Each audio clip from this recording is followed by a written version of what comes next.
there's really no better moment than the present to take a deep breath, assess the current state of the San Francisco 49ers, and understand how they managed to avoid what could have been a total disaster as we stand on the brink of training camp, with just a day left before the intense grind of practices and media availability begins. The excitement around the team is palpable. Everyone's eager for real insights straight from the front office and coaching staff, those nuggets of truth that only come when you hear it from the source. Until then, let's dive into the big moves the 49ers have recently made, how they've reshaped their roster, and what all this means for the road ahead.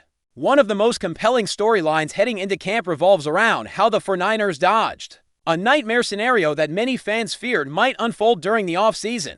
The organization has been very strategic, making decisions that reflect a clear vision about the kind of team they want to be. There was a lot of speculation around the draft and free agency about which players would fit that vision, especially when it came to bolstering their defense. One name that caught the attention of many was Shamar Stewart from Texas A&M, a prospect who, on paper, looked like a potential fit. His athleticism, quick first step, and ability to rush the passer made him stand out, and plenty of fans were hoping he'd be a 49ers pick. Yet, as it turns out, the front office was focused on a very specific profile for their edge rushers, someone who could set the edge and stop the run first and foremost, and Stewart just didn't check all those boxes. In the end, whether or not they had drafted him might not have made much difference, because the team's priorities were crystal clear. They weren't interested in a player who might not fit their scheme, no matter how talented he was in certain aspects. That's an important lesson for any team trying to build a cohesive roster.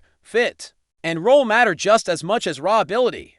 That said, Stewart has been causing trouble elsewhere, especially for the Bengals, who are still trying to finalize his contract. The holdup isn't about money per se, but rather some complicated guarantees and disciplinary terms. His agent reportedly wants full guarantees even in extreme scenarios, such as a severe violation like incarceration. The Bengals front office, while optimistic this won't be an issue, has made that the sticking point delaying the deal. There's talk that other things might be at play behind the scenes, but from the 49ers' perspective, this wasn't a path they wanted to go down. Turning back to the 49ers' own roster, there's a growing buzz, particularly from analysts and media outlets like ESPN, about a potential weak spot on the defensive line, specifically the defensive tackle rotation. It's been flagged as one of the thinner groups across the league heading into 2025. Some experts have pointed out that the team lost key contributors like Malik Collins and Javon Hargrave to other teams and have mainly relied on rookies and younger players to fill those gaps. The current rotation includes Alfred Collins and C.J. West, to draft picks expected to step up, and Jordan Elliott, who has shown promise but remains a rotational player. Depth-wise, players like Kevin Given, Evan Anderson, and Kalia Davis, who saw limited snaps last season, will need to earn their stripes. The team is also expected to experiment with shifting players like Euros Matas and Sam Okwanu to the interior more often to help with depth. Despite these concerns from outside observers, some fans and insiders are less worried. There's a belief that the line has flexibility, with players like Michael Williams capable of playing multiple roles along the front. Coaching changes also bring a fresh perspective, with Gus Bradley and Robert Saleh involved, plus longtime stalwart Chris Kukurik on the staff. The defensive front has a mix of experience and new ideas. Still, the fact that analysts call this the weakest defensive tackle group in the league can't be ignored. It's a challenge the team has to overcome as the grind of the season approaches. On the offensive side, the big signal from the 49ers recently was their focus on adding wide receiver depth. After releasing George Odman, likely due to injury concerns, the team opened up a roster spot and quickly invited multiple receivers for tryouts. Interestingly, they even brought in a local quarterback, Spencer Petros, probably to run routes for these receivers during their workouts. The 49ers appear to be looking for solid bodies to fill out the 90-man roster heading into camp, rather than searching for star-level talent like an Amari Cooper or Keenan Allen. It's a practical approach aimed at building competition in camp and ensuring there are enough players to run drills, especially given potential holdout scenarios or injuries. Players like Jawan Jennings, for example, might face hold issues that keep them off the field temporarily. So adding receivers who know the scheme or have familiarity from previous stops is key. This move underscores how teams must constantly Balance the need for star power with the realities of roster management. It's not always about the marquee names, sometimes it's about finding reliable, versatile players who can push the starters in practice and be ready if called upon.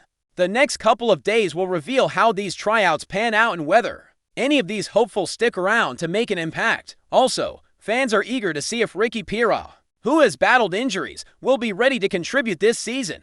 His return would add a significant boost, but only time will tell. Beyond all these roster machinations, there's a broader question hanging over the team with an aging core.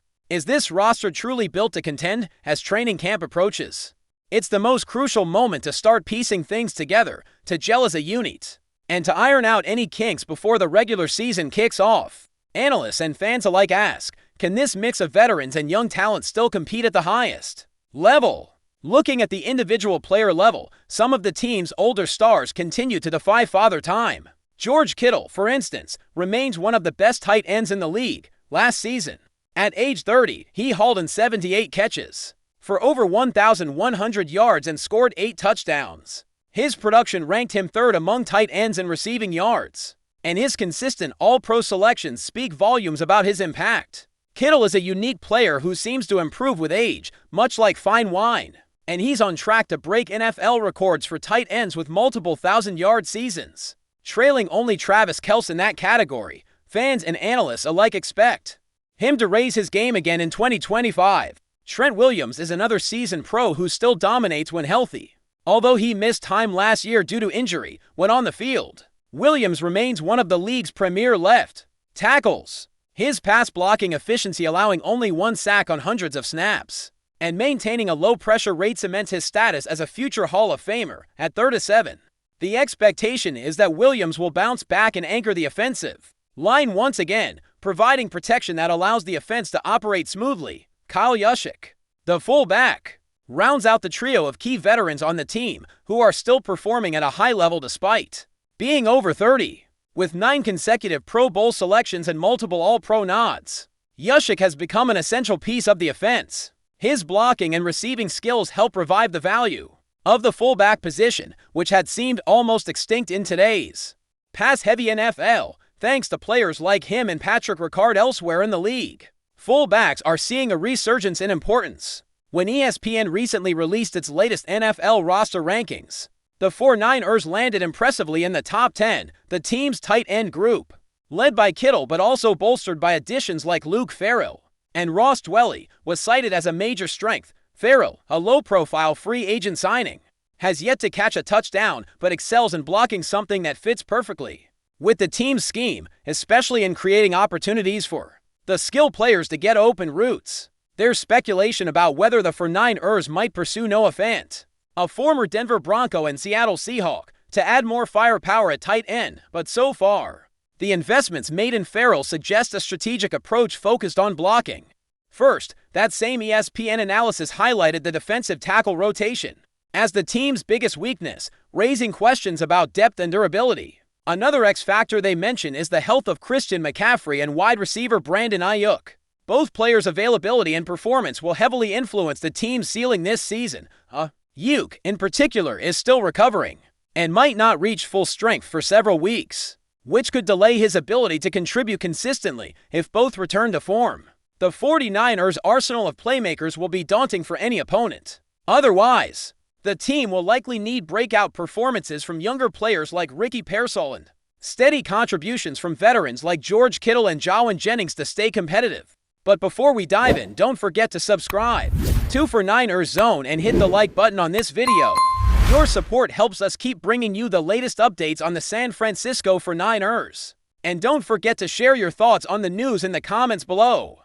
There's been a huge buzz swirling around the NFL world lately, with rumors heating up about the San Francisco 49ers making a blockbuster move that could shake the league to its core. Word on the street is that the 49ers are closing in on a historic deal to bring in one of the game's most dominant defensive players, T.J. Watt, according to insiders. The negotiations are progressing swiftly, with the potential contract reportedly reaching an eye-popping $100 million, a sum that would catapult Watt into the very top tier of NFL salaries and mark one of the most significant free agent signings in recent memory. T.J. Watt known for his relentless pass-rushing ability and game-changing presence on defense, has long been coveted by multiple franchises eager to bolster their defensive front. The 49ers, who have consistently aimed to build a championship-caliber squad with a balanced approach, could be positioning themselves to make a statement with this move. Adding Watt to their already formidable defense might not only increase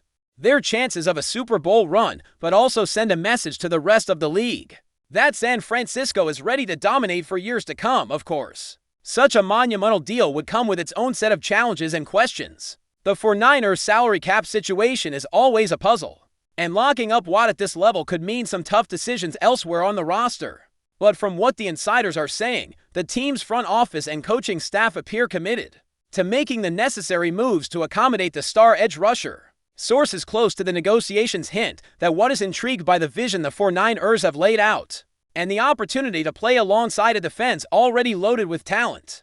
This potential signing also has ripple effects throughout the league. Competitors who were previously eyeing Watt might need to rethink their plans, and the 49ers' rivals in the NFC West could be bracing for a new era of defensive dominance in San Francisco.